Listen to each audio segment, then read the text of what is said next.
First, you have some time to look at questions 1 to 6.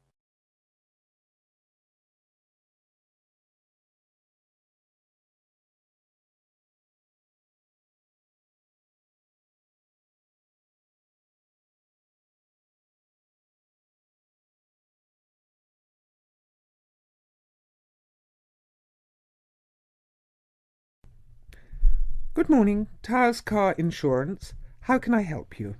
Hello, I was wondering if you could give me a quote for my car, please. I'd like to insure it for a period of 12 months. Certainly. I need to take down a few details first of all. Can I have your name, please? Certainly, it's James Bartolo. Sorry, can you say that again, please? Sure, James Bartolo. That's Bartolo. OK, thanks. And your date of birth? It's the 1st of the 8th, 1973. Great. And can you give me your address, please? Sure, it's 146 Eastern Road, Chester. Fabulous. Now, is the insurance for just yourself? No, actually my wife drives the car too. Her name is Alice Jackson and her date of birth is the 23rd of the 4th, 1968. That's OK.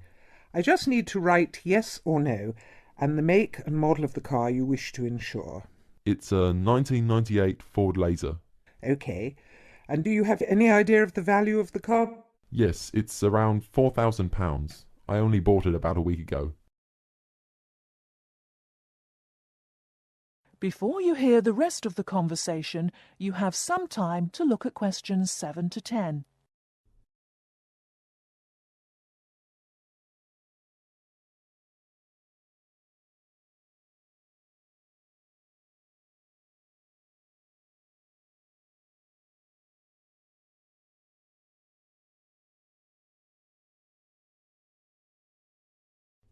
Now listen and answer questions 7 to 10. OK. And do either you or your wife have any previous convictions or disqualifications? I'm sorry we have to ask this question, but of course it affects the price of the insurance cover. Not a problem. No, actually we both have clean driving licenses. Nothing so far, touch wood. Good. So I can write none for that question. Now, who were you previously insured with? With Aitken Insurance. I'm sorry, could you spell that? Yes, it's Aitken. I actually have a 3 years no claims bonus too. Great. That will bring the price down a little for you too. OK, if you just give me a few minutes, I'll work out a price for you now. That looks like it will be £275 per year. That sounds good to me. Can I pay for that now over the telephone? That is the end of part 1. You now have half a minute to check your answers.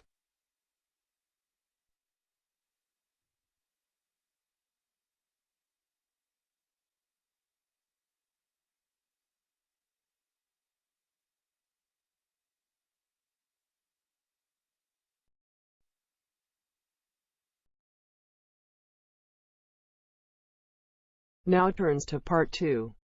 Part 2. A conversation between Mrs. Lamb, a member of the staff in a large hospital, and Andrew, who is a student in the nursing school. Mrs. Lamb is explaining the rules about visiting hours in the hospital. First, look at questions 11 to 14.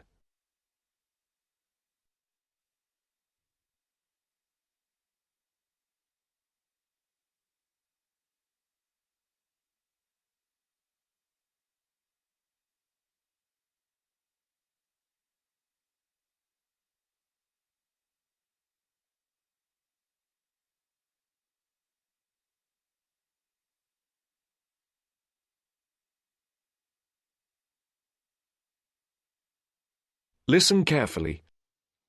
Hello, Andrew. I believe you want to know about visiting hours. Yes, I do, Mrs. Lamb. I have to fill this form out, and I'd like to have some idea why the different parts of the hospital have different times for visiting. I see. Well, let's start with an obvious one. Intensive care.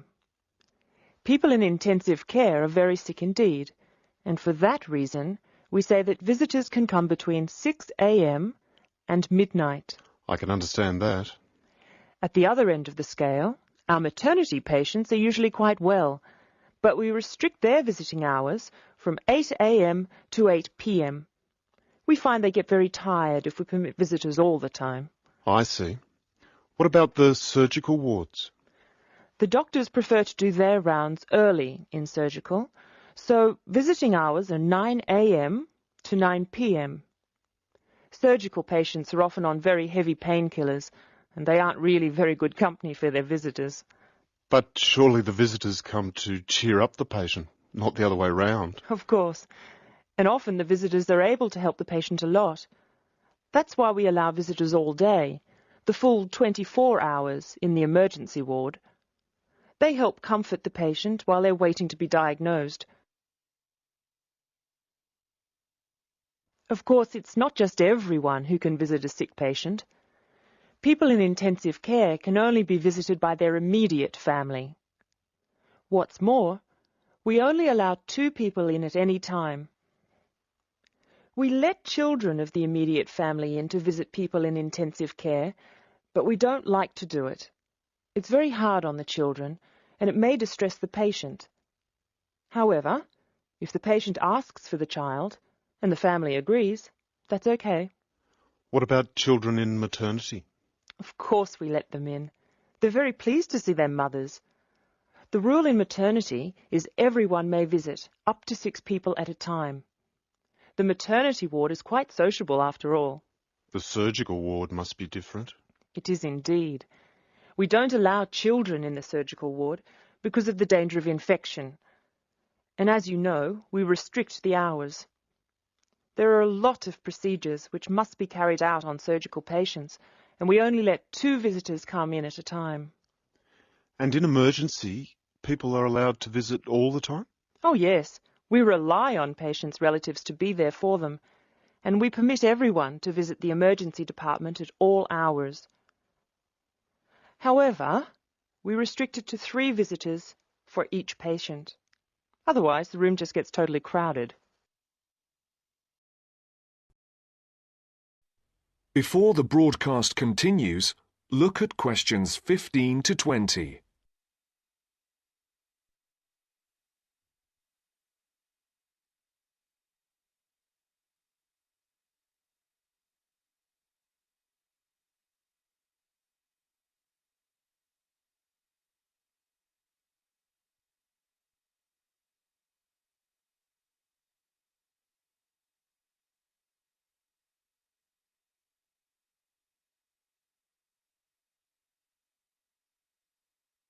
You will now listen to the second part of the talk.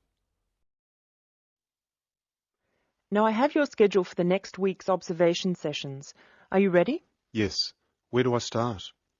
On Monday, you'll be in male surgical in the morning and in female surgical in the afternoon. You'll be following Dr. Shea on her rounds. Thank you. And on Tuesday? On Tuesday, you'll be with Dr. Thomas in the morning and Dr. Robertson in the afternoon. No, that can't be right.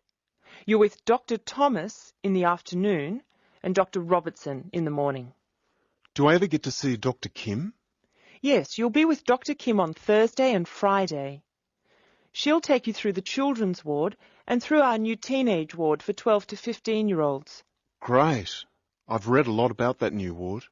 Will I see the schoolroom? Maybe another time.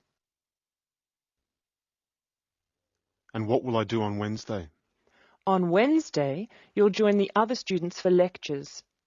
You'll be in the Redmore lecture room between 8 and 10 a.m. and later between 2 and 3 p.m. Thank you. Do you know how big my class is? The intake this term is 200 first-year students. I'm pleased to say about 1/3 are men, which is good. Nursing used to be an almost entirely female occupation. I know. My father trained as a nurse, and he was considered very unusual. Is he still working as a nurse? Yes, he's working in a hospital in the country. I guess I just wanted to follow his example. That is the end of part 2. You now have half a minute to check your answers.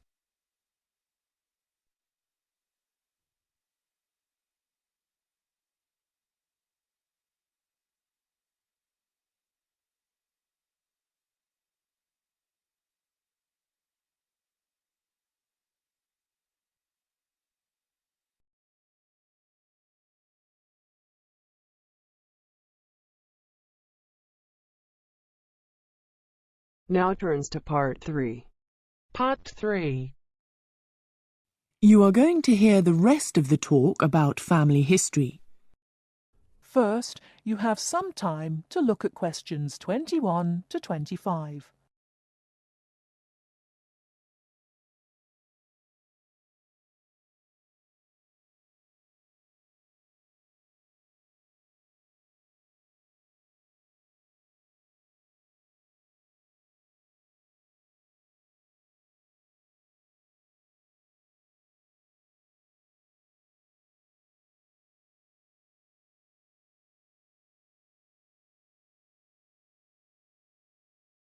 Now listen carefully and answer questions 21 to 25.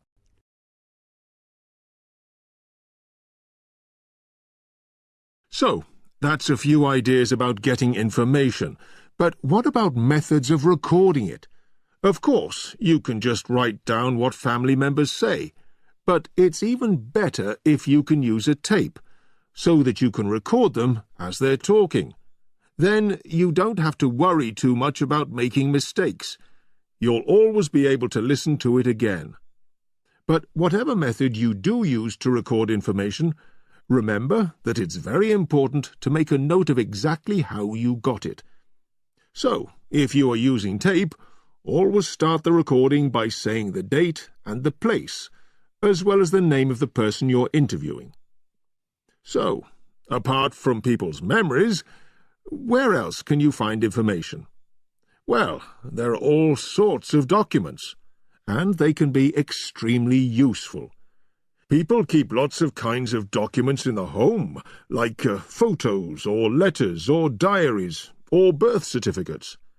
And some people keep things from newspapers, like obituaries. Obituaries are announcements of a person's death, and they usually contain a lot of detail about that individual, like address, occupation, date of death, as well as the names and ages of the widow or widower and the dead person's children. So, be creative. Look around your home or the home of your relatives for any items that might contain clues, such as these about your family history. Okay? Before you hear the rest of the talk, you have some time to look at questions 26 to 30.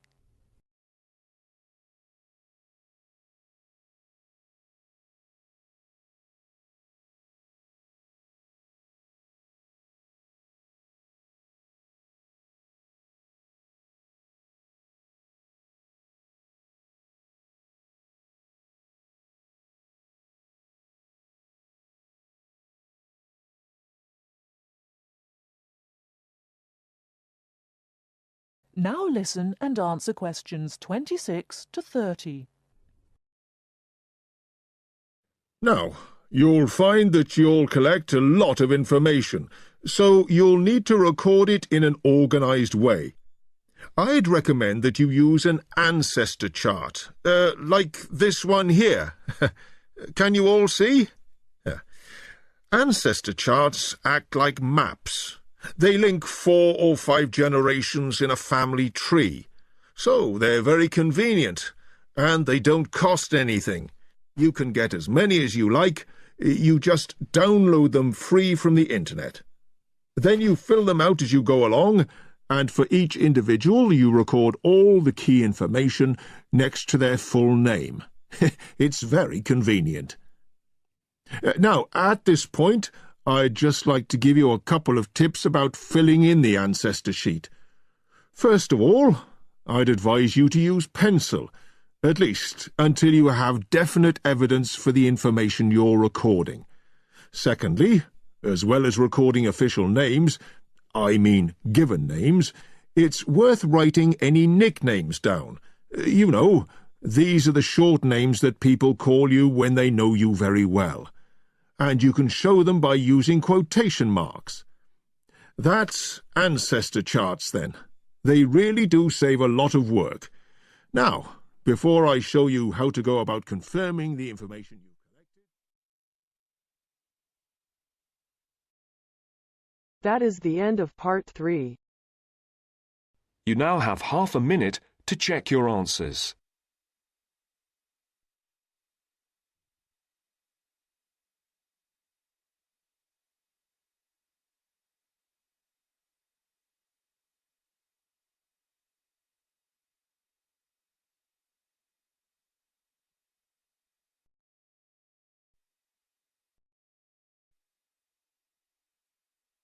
Now turns to Part 4.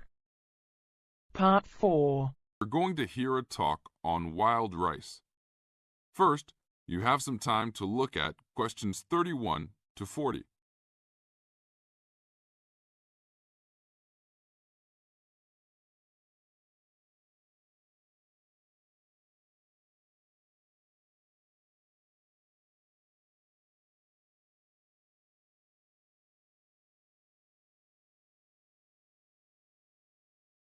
Now listen to the tape and answer the questions. Good morning. Today we'd like to talk about wild rice. Contrary to what many people believe, wild rice is not rice at all, but a grass. Much of it sold in the world today is not even wild, but rather cultivated varieties that do not occur naturally. Wild rice is really an annual aquatic seed found mostly in the upper freshwater lakes of Canada, Michigan, Wisconsin, and Minnesota in North America. Indians gathered wild rice before any explorers set foot on the North American continent. Early explorers were greatly impressed with the strength and hardiness of the woodland Indians, and attributed their vitality to their ample servings of wild rice. Wild rice can grow in water as shallow as 3 or 4 feet along marshes and muddy waters.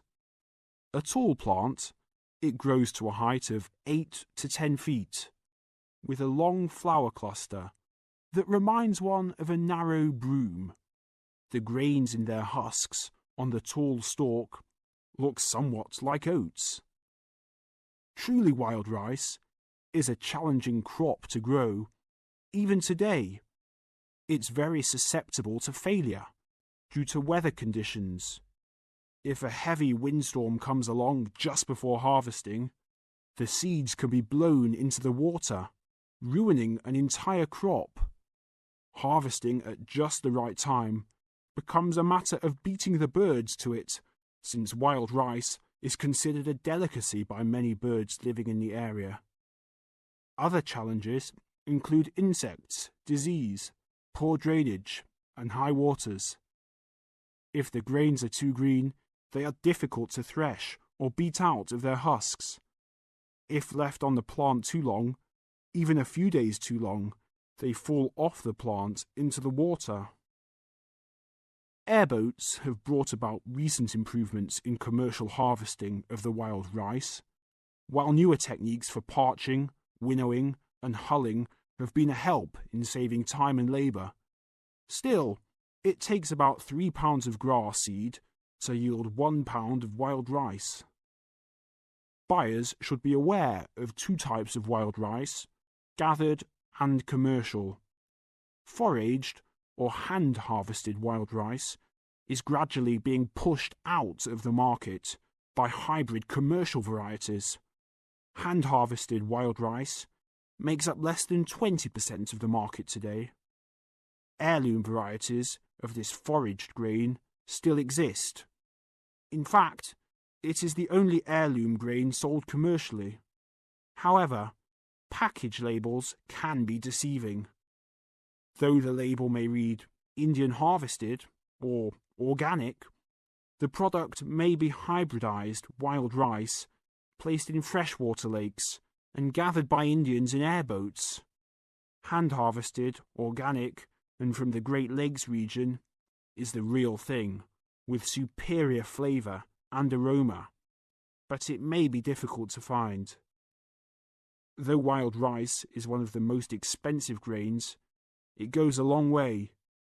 Some say that 1 pound of the grain can feed 30 people. To compensate for its high cost, try combining wild rice, half and half, with brown rice. For a truly colourful presentation, try 1/3 of each: white rice, brown rice, and wild rice. That is the end